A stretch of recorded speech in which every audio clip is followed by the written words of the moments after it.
Good morning. Morning, everyone. Welcome to another Wealth Coffee Chat. Hope you're all good. Hope you're all awesome and well. Morning, Aaron. A few of the regulars in the house. Good to see you, Beck, Melinda, David. Hey, good morning, Victoria. Luke, mate, haven't seen you for a little while. Good to see you, mate. Anyway, live. Anyway, I hope you're all awesome and well, team. There we go, Clody. Welcome to another Wealth Coffee Chat. Do some little intros and warm-ups while everything's getting going. Good morning, Clody. Hello, folks. Anyway, pressed the wrong button there, but let's get that one going. I hope you're well, wherever you are. But if this is the first time joining, then let us know. And if you didn't already know, turn that one off. Morning, Kevin. Morning, Graham. If you didn't already know, Jason Witten's my name. Most of you do. David's all the way from NZ. Good to see you, David. I'm getting some... oh, there we go. Jason Witten's my name. It says it right there. If you didn't already know. Most of you do, though. But let us know if you're new, if you're popping by. Nev, good morning, mate. How are you? Good to see you. Hey, today I thought we'd talk about the idea of keeping the money that you make. Hey, that's always a good one. I don't know where I read it first, but many years ago, I read the concept that it's not about how much you make, it's about how much you keep. And there are plenty of institutions that want a piece of your action, piece of your income. I feel like that's a little bit blurry there. Oh, there we go. You guys have seen me do the days of the week before, haven't you? And I might just do this, but let's just do quickly. If you were to make $100,000, and let's talk about this. Let's talk about if you were to make $100,000, who gets a piece of the action? Let's call it Monday to Friday, folks. You guys have, some of you have seen this. Some of you may not have. Monday, Tuesday, Wednesday, Thursday, Friday. $100,000. Who gets all of your money when you go to work on Monday? We'll do this quickly so we can get on to the next bit. Put that in the chat for me. Who gets your Monday? Who takes all of the coin if you're earning $100,000 on Monday? The ATO, they take a chunk of your cash. And Luke is saying the tax man. There we go. There we go. Good morning. Hey, great to see. Luke's on it. The tax man gets a piece of that action, gets most of your cash, folks, on Monday and a bit of Tuesday. Who comes up next? We always put this in there, but it's kind of an inclusive or a plus. But, you know, there's a contribution to super. At the moment, that's 9.5. That's going to go to 10. It's going to go to 12%, right? So super, many of us have got supers that aren't doing so great or are managed by someone else. What comes out next? You've got to live somewhere. So the rent or your mortgage. The average Aussie at the moment, man, I heard this the other day. Interest rates have gone up anywhere between 35 and 50% of their after-tax income on their home mortgage and or rent, folks, right? And if you're lucky, Luke, we get to the bills a bit later on, but many people have got credit cards, HEX debts, you name it. And then if you're lucky, folks, if you're lucky, you might get some food, you know, you might get some entertainment. Where's the savings? Where's the investing? You know, where do you get to invest as we go? There you go. But really, at the end of the day, this is the challenge that most of us have, folks. This is the challenge that most of us have when it comes to the world of our money and our finances. And, we need to understand how we can maneuver our situation to make the most of this stuff because, um, there's, there is ways that we can manage that. And the number one way I say to people when they say, well, I want to change where I'm at, I want to do something better. Well, most of us sitting there right now, have an asset. Who's the asset, right? Yeah, that's right. I like that. Whoever said that, pay yourself first. Monday is your day. Boom. I love that. I love that. We'll talk about that concept in a minute. Pay yourself first. How do we do that? How do we do that? How do we pay ourselves first? Let's do this. You are the first asset you start with. You're first, all right? And your ability, you as an individual, this human, this person, your ability to earn income is your first asset, folks. Your first asset. That's the number one asset. Now, what can you turn your income into?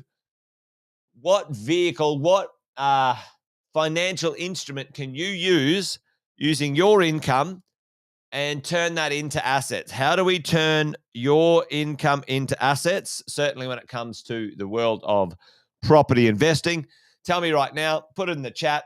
How do we, not necessarily wave a magic wand, but how do we use our income and turn it into an investment portfolio? Okay. Certainly, we want to turn it into investments, Tim. What do we need? What instrument? What kind of financial thing do we need?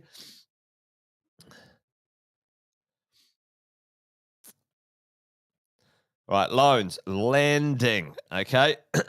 So, what we do is we take our income plus a deposit,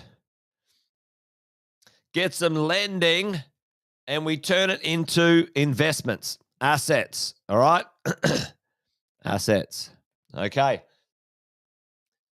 Excuse me. Team, you are the first asset you will ever own, and your ability to earn, if you can improve your ability to earn income and also save on costs of your income, keep more rather than less, that will accelerate your ability to have assets. All right. So we've laid the foundation of our conversation this morning. Most of us, unfortunately, end up in this situation where we're kind of stuck, right? Yep, there we go. You can use your income plus some deposits. Most of us are sitting on, often we get our first home and we've got some equity, then we can go investing. So let's talk about how we can. There are two functions in our world of. There's two streams of earning money in the world of capitalism in Australia right now that are very common, right? They are PAYG. So you have a job or a career, you earn money, or you have a business. Okay. Now let's have a look at this conversation of a game of 30, team. Let's have a look at this game of 30. You've got a job, PAYG. All right. Whoever you are, earn some dollars. All right. So if we earned $100,000 PAYG, what happens? Like you guys said, what happens is as that money flows through, I'm going to put us at the bottom actually. As that flows through, ultimately, you don't get that money directly, do you? You get it. How does that money end up in your bank account? It's called after tax income, isn't it? After-tax income. Everyone heard that, right? After-tax income. So what happens, and this is just another version of that thing there before, you earn some money. That's your income. You pay your expenses. Oh, hang on, sorry. You get your taxes, your super, all of your stuff out of it, and then you pay your expenses on what's left over. Okay, that's the flow. Okay, that's the flow. And the problem, the challenge with us in the PAYG world is we have to pay our expenses with after tax income. Okay, after tax income. Now, for business owners have a little bit better structure to be a bit more efficient, folks. So business owners, let's say this business earned $100,000. What does a business do next? Well, a business pays for many of its expenses. And tell me in the chat just quickly, what are things in life that a business often can claim as an expense that a PAYG person can't, right? So put that in the chat, and it's very normal. This is not any jiggery pokery. It is just normal stuff, folks. All right. So expenses, cars, phones, yeah, vehicle, exactly, Brad. Computers, computers, travel, etc. Self-development, training, learning, all this sort of stuff, right? So businesses have some functions where you can get a better go of it. So you get some expenses paid first, right? Depreciation. That's right, Victoria. Depreciation, interest, etc. Okay, GST. You get to claim the GST back, etc., etc. So it's fantastic.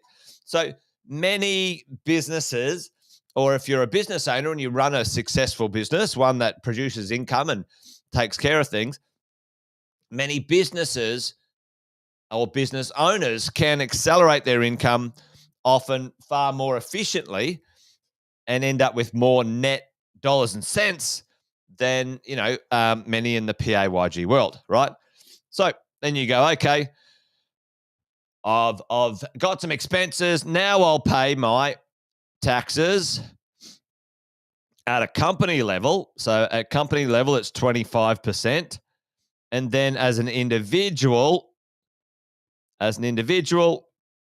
depending on how you get some of that money from your company, then if some of that money came out as dividends or shares or whatever, then you would pay your tax. This would start like that again, right? Everyone cool with that? So it's kind of moving this expenses from an after-tax to a pre-tax world if you can do it with business owners. Now, let's just quickly have a look at how, let's say, all right, well, business owners, whoop-de-doo, I'm not a business owner. What are you talking about, Jason?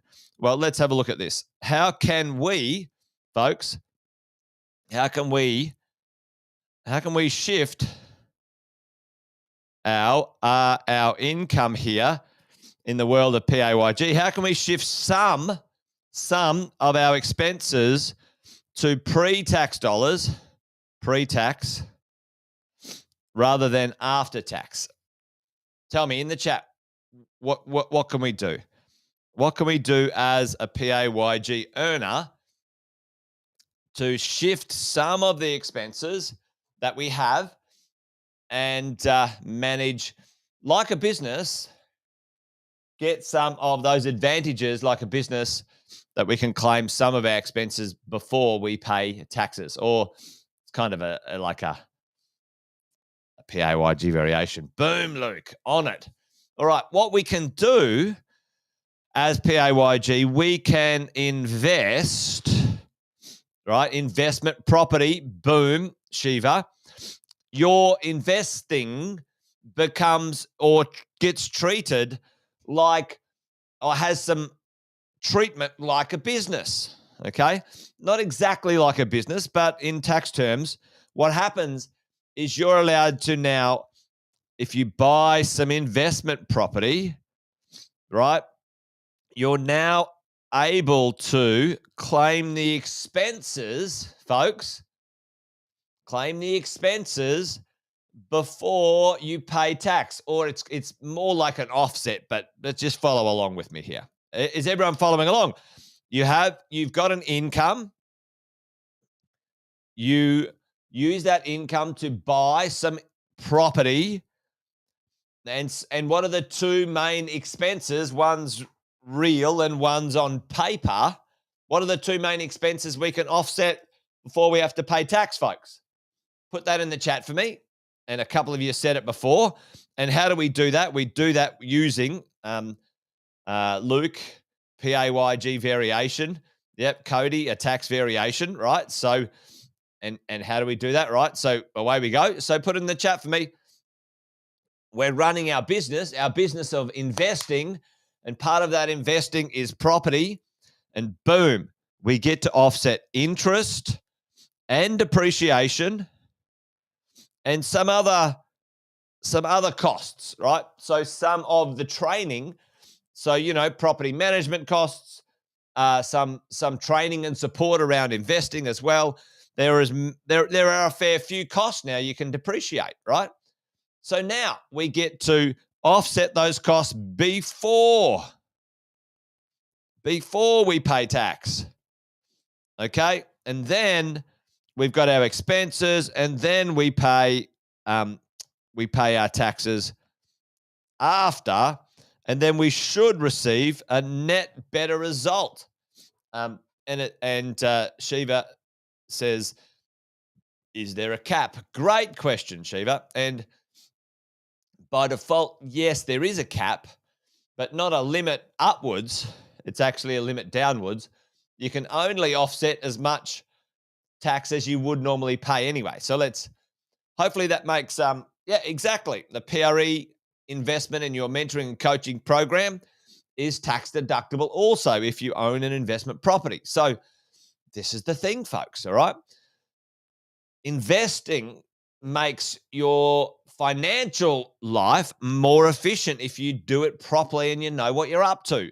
So in essence, we say, oh, well, that's great for business owners. I'm not a business owner. All these business owners have got all these great advantages. Well, that's true. But if you start your own investing business, then you get very similar advantages as a PAYG. And to be honest, for some PAYG, good income earners, it's actually way more stable than owning your own business. I can tell you that one. After owning my own business for 20 years, it's like Jekyll and Hyde. One day it's amazing, and the next day you're like, oh my God, what's going on? Anyway, there you go.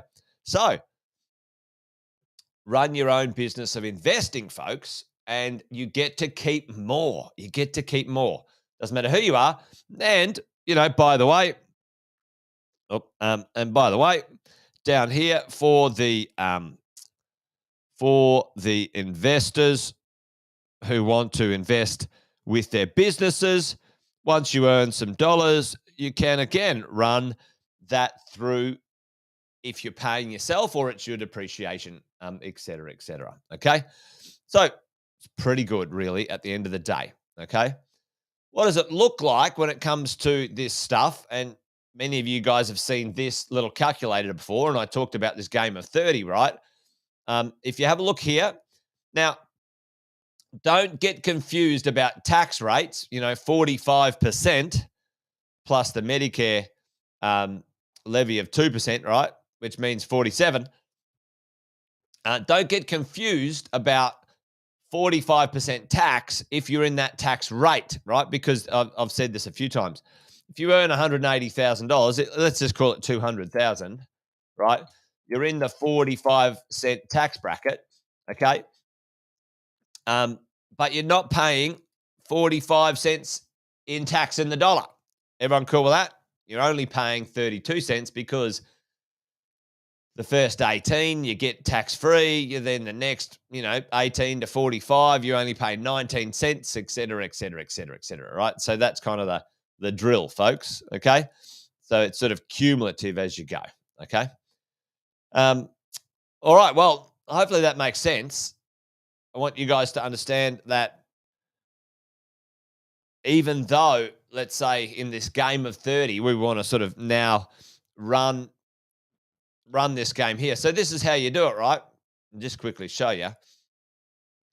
Let's say that is up to 180,000 is 30%. Okay. Let's say we've got some property offsets. Let's say we've got, $30,000 worth of expenses, which is interest, interest and depreciation and all that sort of stuff. So you do an offset, and the difference in tax now is a lot less. So you get some tax back, and away you go. So income after tax now. So if we go to that to zero, watch here. So you go 125, right? But if you get 30 grand of offsets, there you go, 154. Okay. So that's how we do it, team. And as either business owners or employees, you've got lots of things you can do. So make sure you do them as investors. Anyway, thought we'd talk about that this morning. Yeah. Yeah, exactly, Alison. It's a quality problem as you earn more. And the thing is that's exactly right, Alison. Your job, if you want this to go well, the more you improve your income, the more investing you can do, right? So, and that just becomes a quality problem. Now your ability to borrow is higher, your ability to claim deductions is higher, and away you go. So anyway, there you go. I thought we'd chat about that this morning. It's not about how much you make; it's about how much you keep. Get those deductions, claim them as you go, weekly, fortnightly, monthly, et cetera, et cetera. Anyway, there you go, folks. Quick wealth coffee chat done and dusted. That's about it from me. I think we're a bit over time, as we normally do. Go a little bit longer than we should, but thanks for joining me. Come along tomorrow. Am I going to be here tomorrow? Yeah, I'm not going to be here tomorrow. I'm having a day off tomorrow, and I'm actually going on a bit of a holiday soon, so I might leave you in the capable hands of either Sam Saggers or Andy Fenton or both of them for a few days. But there you go, folks. Anyway, join someone on Friday, and I'm pretty sure it's going to be Sam for another Wealth Coffee chat. All right, folks. You guys be awesome. Be well. Stay out of trouble. Remember, this thing's a marathon, not a sprint. It takes time to create wealth with your real estate. And there's all little bibs and bobs that we just got to really tweak and grasp and understand as we roll along. Keep this thing on the rails, folks. All right, team. That's it. Done and dusted. You guys be awesome. See you later.